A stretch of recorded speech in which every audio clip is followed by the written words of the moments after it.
My parents let my sister disable every smoke alarm because noise was violence, then tried to stay neutral after she had me arrested for saving them. When I asked my mom why she still believed Zoe after the fire, she looked at me and said, "You did hate the whispering. Maybe this was your way out." I just stared at her. That was 7 weeks ago. This morning, she was standing outside my apartment holding Zoe's medical records and crying. My sister required everyone to whisper in her presence because she claimed normal volume voices physically hurt her, so my entire family lived in constant whispers, unable to speak normally in our own home for fear of causing her pain. It almost ended all our lives. My sister Zoe had always been sensitive to sound. As kids, she'd cover her ears during thunderstorms and cry at birthday parties when people sang. But when she turned 15, she read about auditory processing sensitivity online and decided she had a severe case. She started wearing noise-canceling headphones everywhere and flinching dramatically at normal conversation. Our parents took her to specialists who found nothing wrong, but Zoe insisted doctors didn't understand her condition. She began training us to modulate our voices around her, claiming our aggressive volume was destroying her nervous system. We thought it was just Zoe being dramatic until she started enforcing consequences. The rules came with a laminated volume chart. Level 1 was therapeutic whisper, was the only acceptable volume for all communication near Zoe. Anything above that was assault volume. She'd hold a decibel meter during conversations, documenting violations. If we spoke normally, she'd collapse to the floor, screaming that we were torturing her with sound. "You're killing me!" she'd wail if someone forgot to whisper. Our parents made us attend family voice therapy, where we practiced whispering for hours. The therapist, who Zoe had found online, taught us that vocal violence was real, and we needed to protect Zoe from our naturally aggressive voices. We signed contracts promising to whisper in her presence. She posted signs throughout the house. "Whisper zone, normal voices are violence." Even clearing your throat too loudly would send her into hysterics about our cruelty. Living in whispers warped everything natural about family life. Dad would whisper at the TV during football games,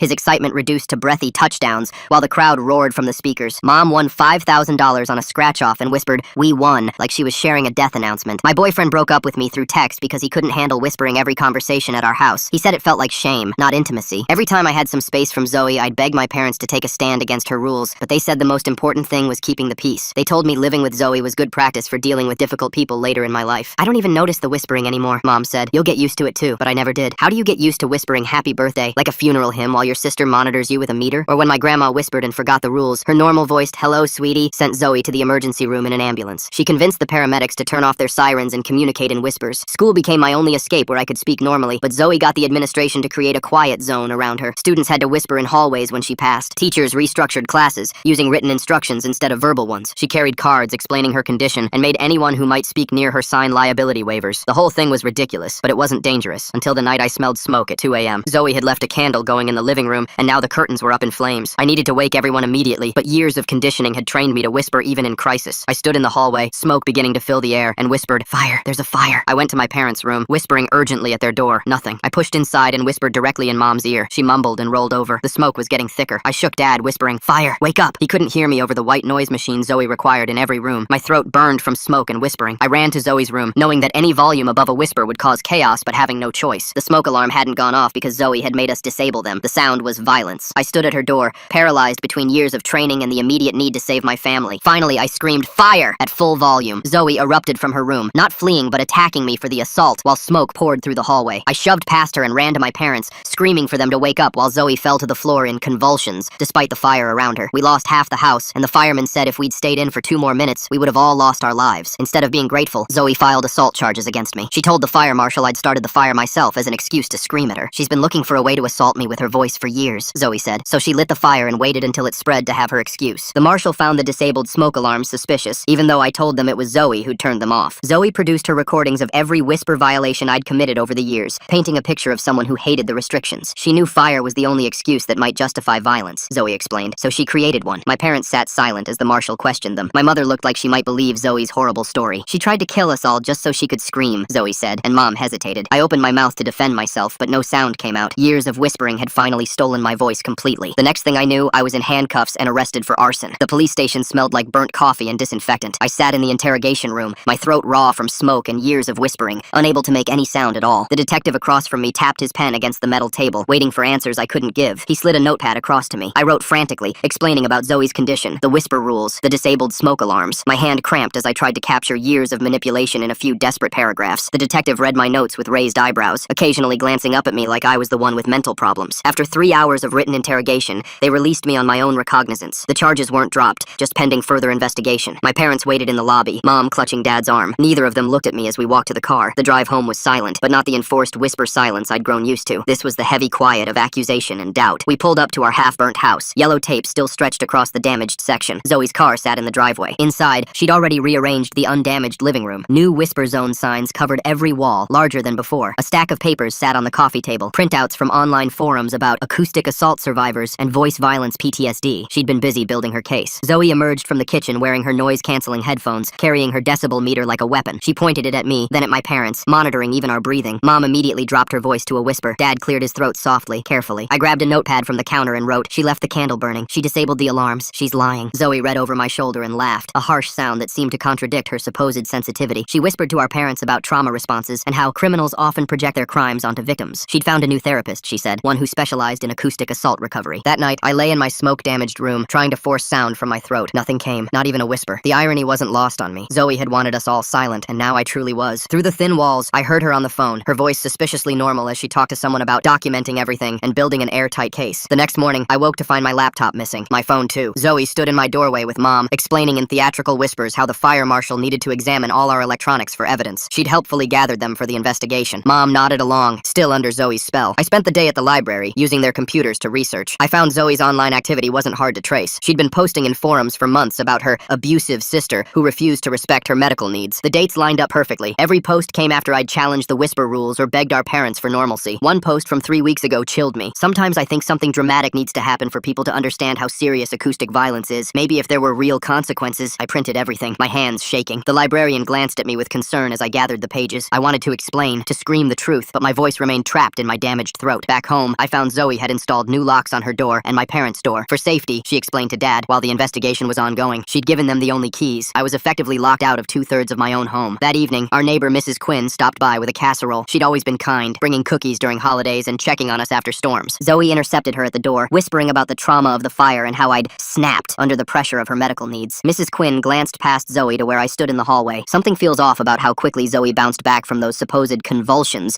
during the fire to immediately start building her case against her sister. I'm curious why the parents aren't questioning how their daughter managed to disable smoke alarms, install new locks, and gather evidence while supposedly suffering from such severe sound sensitivity that even breathing needs monitoring. I held up my notepad, desperate to communicate, but Zoe gently closed the door, explaining that I was having episodes and it wasn't safe for visitors. I retreated to my room and found more of my belongings missing. My journal, years of photographs, even my high school yearbook. Zoe was systematically erasing evidence of who I was before her narrative took hold. On my pillow lay a new document, a family safety contract requiring me to stay 10 feet away from all family members at all times for their protection. The house felt like a prison. I couldn't speak, couldn't access my parents, couldn't prove my innocence. Every attempt to communicate was filtered through Zoe's interpretation. She'd whisper to Mom about my aggressive body language or tell Dad my written notes were manipulative tactics. On the third day, I discovered Zoe's ultimate plan. While she was in her room, I snuck into the kitchen and found her day planner. She'd scheduled appointments with 3 different lawyers, all specializing in victim advocacy. Notes in the margins detailed her strategy: criminal charges for the fire, civil suit for years of acoustic assault, and a restraining order to remove me from the house permanently. She'd win. Without my voice, without evidence, without even my parents' trust, I had no defense against her carefully constructed narrative. The girl who'd made us all whisper was about to silence me forever. That night, I made a decision. If I couldn't speak the truth, I'd have to find another way to expose it. I started with the one thing Zoe couldn't control: the physical evidence from the fire itself. The fire marshal's report would show where the fire started, and candle wax didn't lie. I snuck out after midnight and walked to the fire station. The night dispatcher looked surprised when I handed him my written request to speak with the fire marshal. He made a call, and surprisingly, Marshal Stewart agreed to meet with me the next morning, despite the late hour of my request. But when I returned home, Zoe was waiting on the porch, her decibel meter trained on my footsteps. She'd installed motion sensors while I was gone. As I approached, she began documenting my threatening approach on her phone, whispering narration about feeling unsafe. The game had shifted. She knew I was fighting back. I froze on the walkway, watching Zoe's theatrical performance unfold. She clutched her chest and stumbled backward, her whispered narration growing more dramatic with each step. The motion sensor lights blazed around us, creating harsh shadows that made her movements look even more exaggerated. I held up my hands in a peaceful gesture, but she flinched as if I'd thrown something at her. Mom appeared at the door, wrapping her robe tighter against the night air. Her eyes darted between us, taking in Zoe's cowering posture and my frozen stance 20 feet away. I pointed to my throat, then made writing motions with my hand. Mom's face hardened. She beckoned Zoe inside, whispering something I couldn't hear. They both disappeared into the house, leaving me standing alone in the driveway. I waited 10 minutes before approaching the door. It was locked. My key didn't work. They'd changed the locks while I was gone. I knocked softly, then harder. No response. Through the window, I saw them huddled together on the couch, Zoe showing Mom something on her phone. Probably the video she'd just recorded of my threatening return. With nowhere else to go, I spent the night in my car. The seats didn't recline properly, and the smell of smoke from my clothes filled the small space. I wrapped myself in an old gym towel from the trunk and tried to sleep, but my mind raced with plans and counterplans. Tomorrow's meeting with Marshal Stewart felt like my only hope. Dawn came slowly. I watched the house through my rearview mirror, waiting for signs of movement. At 7, Dad's car pulled out of the garage. He didn't look in my direction. An hour later, Mom left too. Only Zoe remained, probably documenting my presence in the driveway as further evidence evidence of stalking. The fire station sat 3 blocks away. I arrived early, sitting on the bench outside until Marshal Stewart pulled up in his truck. He recognized me immediately, his weathered face creasing with concern. Inside his office, I wrote my questions on a legal pad while he pulled up the investigation files. He showed me the preliminary report. The fire's origin was confirmed as the living room, specifically the area near the window where Zoe always kept her meditation candles. Wax residue patterns indicated a candle had been burning for hours before tipping over. The disabled smoke detectors were noted as a contributing factor to the delayed response. I wrote frantically, asking if this evidence cleared me. Rodriguez hesitated, then explained that while the physical evidence didn't support arson, it also didn't definitively prove who left the candle burning. Zoe had already provided a statement claiming I often lit her meditation candles to mock her sensory needs. Without witnesses or my voice to counter her claims, it became my word against hers. I pulled out the printed forum posts from the library, sliding them across his desk. Rodriguez read through them, his frown deepening. He made copies, promising to add them to the investigation file, but he warned me that online posts, while concerning, weren't proof of criminal intent. The investigation would continue, but he couldn't guarantee the outcome. Leaving the fire station, I felt the weight of Zoe's strategy. She'd spent years building her victim narrative, and I had days to dismantle it. Every piece of evidence I found could be twisted to support her story. Every action I took could be reframed as aggression. She'd turned our entire family history into a weapon against me. I returned to find my car surrounded by yellow caution tape. A note on the windshield, written in Zoe's handwriting, claimed the vehicle was parked illegally on private property. Security cameras, newly installed, monitored every angle. I carefully removed the tape and drove to a nearby parking lot, adding car trouble to my growing list of problems. The library became my temporary headquarters. I researched voice loss, learning about psychological aphonia, when trauma or stress causes the vocal cords to stop functioning. The librarian, a kind woman named Cassandra, noticed my daily visits and started leaving helpful books at my usual table. She never asked questions, just offered gentle smiles and occasional cups of water. Through online searches, I discovered Zoe's digital footprint extended far beyond support forums. She'd created multiple social media accounts dedicated to her condition, gathering thousands of followers who viewed her as an inspiration. Videos of our family whispering during holidays had gone viral in certain communities. She'd monetized our dysfunction, selling meditation guides and noise sensitivity workshops. One video stopped me cold. Posted just a week before the fire, it showed Zoe demonstrating her therapeutic candle ritual. In the background, barely visible, was the same candle that started the fire. She talked about leaving it burning through the night for continuous healing energy. The timestamp showed she'd filmed it in our living room, right where the fire began. I downloaded everything, saving copies to multiple USB drives, but I needed more than digital evidence. I needed someone who could speak for me, literally. That's when I remembered Dr. Theodora Reeves, the first specialist my parents had taken Zoe to see. She'd found nothing wrong with Zoe's hearing and had recommended psychiatric evaluation instead. Zoe had convinced my parents that Dr. Reeves was unqualified to understand rare conditions. Dr. Reeves' office was across town. I took 3 buses to get there, clutching my notepad and evidence folder. Her receptionist looked puzzled when I handed over my written request, but Dr. Reeves agreed to see me between appointments. She remembered our family immediately. In her office, I wrote out the whole story while she read Zoe's forum posts and watched the candle ritual video. Her expression grew increasingly troubled. She pulled out Zoe's old file, showing me her original assessment. Not only had Zoe's hearing tested as perfect, but she'd also shown signs of what Dr. Reeves called selective sound sensitivity, responding dramatically only when others were watching. Dr. Reeves couldn't diagnose someone she hadn't seen recently, but she offered to write a letter documenting her original findings. She also suggested I see a colleague who specialized in trauma-induced voice loss. The appointment would be expensive, but I had a small savings account Zoe didn't know about. I scheduled it for the next day. Returning to the parking lot where I'd left my car, I found the windows smashed. Glass covered the seats. Nothing was stolen. This was a message. Security footage from nearby stores would mysteriously be unavailable, I was certain. I spent an hour vacuuming glass with the gas station's coin-operated vacuum, my hands shaking with frustration. That night, I parked behind a 24-hour grocery store and tried to sleep. Around midnight, my phone buzzed with emails. Zoe had found my cloud storage and was systematically reporting every saved file as stolen personal information. The platforms were automatically removing my evidence while they investigated. I watched years of photos, documents, and memories disappear one by one. By morning, my email account was suspended for harassment. My social media profiles were flagged and frozen. Zoe had weaponized the very systems designed to protect victims, turning them against me. Without a voice to call customer service or verify my identity, I was helpless to stop the digital erasure. The voice specialist, Dr. Marcus Webb, ran multiple tests on my throat. Physically, everything appeared normal. Zoe installed motion sensors and security cameras faster than a tech startup preparing for a product launch. Guess she's really committed to her home surveillance aesthetic. He explained that psychological aphonia often occurred after prolonged vocal stress combined with emotional trauma. Years of forced whispering had trained my body to suppress normal speech. The fire, the arrest, and Zoe's escalating attacks had triggered a complete shutdown. He started me on exercises, teaching me to hum and gradually work towards sounds. Progress would be slow, he warned, especially under continued stress. I needed a safe, supportive environment to heal, exactly what I didn't have. He documented my condition carefully, providing medical evidence that my voice loss was real and trauma-induced. Leaving his office with a slight hum in my throat, the first sound I'd made in days, I felt a spark of hope. But in the parking lot, 2 police officers waited by my damaged car. Zoe had reported it as abandoned and potentially connected to criminal activity. I showed them my license and registration, writing explanations on my notepad. They seemed sympathetic but had to follow protocol. They'd need to verify my identity and the car's status. While they made calls, I noticed Zoe watching from across the street. She sat in her car with her phone raised, recording the entire interaction. She'd orchestrated this, knowing that any police contact would look bad for my pending arson investigation. Every move I made played into her narrative of an unstable, dangerous person. The officers eventually cleared me to leave, but warned me to fix the windows immediately. Driving with broken windows was a violation. I nodded, adding auto repair to my impossible list of expenses. My savings were draining fast between the hotel parking, medical appointments, and now car repairs. I found a cheap auto glass repair shop that could fix the windows that afternoon. While waiting, I sat in their lobby and practiced Dr. Webb's exercises. Soft humming sounds emerged from my throat, barely audible but present. An elderly man waiting for his oil change smiled encouragingly. Human kindness from strangers had become precious. My phone buzzed with a text from an unknown number. A photo appeared, my childhood diary, open to a page where I'd written about hating Zoe's birthday party when I was 8. She'd been too loud, I'd complained, wishing she would be quiet. Below the photo, a message. Evidence of long-term hostility towards sound sensitivity. Thanks for keeping such detailed records. She had everything. Every moment of sibling frustration, every normal childhood complaint was being recontextualized as proof of my violence. I realized she must have been collecting evidence for years, long before the fire. This wasn't reactive. It was a carefully planned campaign. The auto shop finished my windows as the sun set. Driving through town, I noticed flyers on telephone poles.